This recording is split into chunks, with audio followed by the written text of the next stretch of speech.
Well, kids in Ontario are going to be back in classrooms very shortly this morning. A strike was narrowly averted last night with the province and the union that represents 55,000 education support workers reaching a tentative agreement.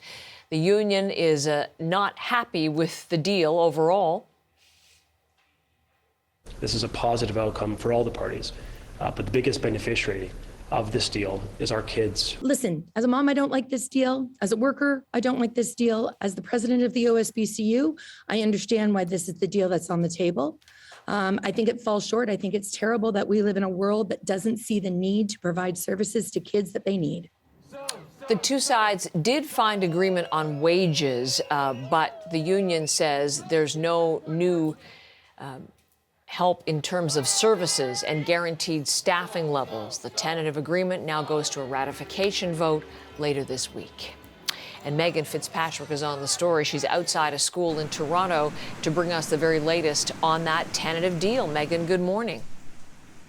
Good morning, Heather. Well, the union had given the required 5-day strike notice earlier last week, saying they would walk off the job today if the deal wasn't reached by 5 p.m. last night. And then we heard shortly after that that a tentative agreement had been reached. And there were sort of two areas that the union said they were fighting for improvements in. One was wages, and they did say last week they had come to some, quote, common ground on wages, securing a $1 an hour raise every year for the duration of the contract. Laura Walton, the head of the union, saying that still falls far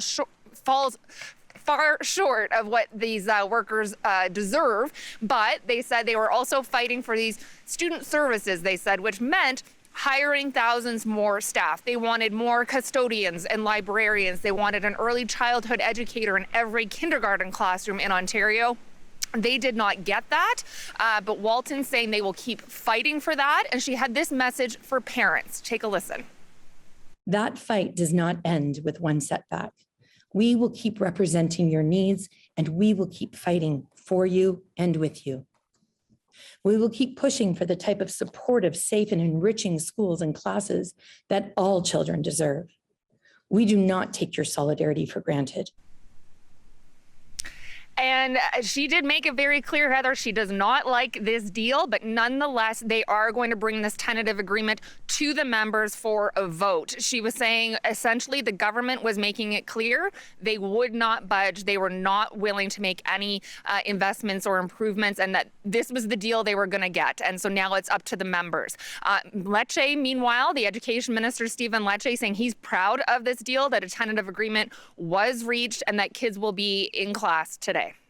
What's going to happen next on this then, Megan? Well, they do expect that ratification vote to start later in the week, and that could take a couple of days for all the members to vote on whether they accept this contract or not. If they don't, negotiations would have to resume, and they would have to stay at the bargaining table.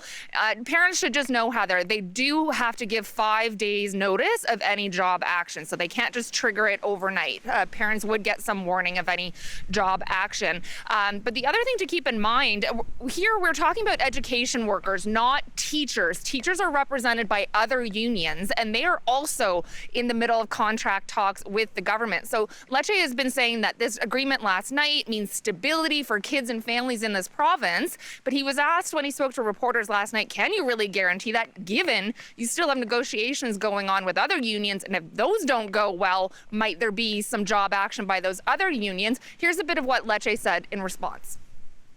We're going to stay at the table. We're never going to leave the table. We're going to continue to make the case kids deserve to be in class. This has to be about our kids, not ourselves.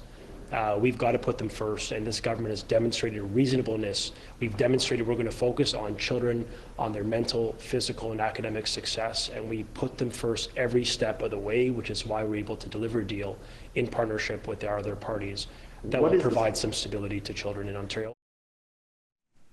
Now, those other unions, Heather, are at different stages of their negotiations, but it certainly has been a roller coaster for parents in this province. I'm sure they're breathing a sigh of relief this morning that their kids will be in class. Again, it's not the teachers that would have been going on strike, but school boards in the province had said they couldn't keep schools open if these 55,000 education workers weren't at work.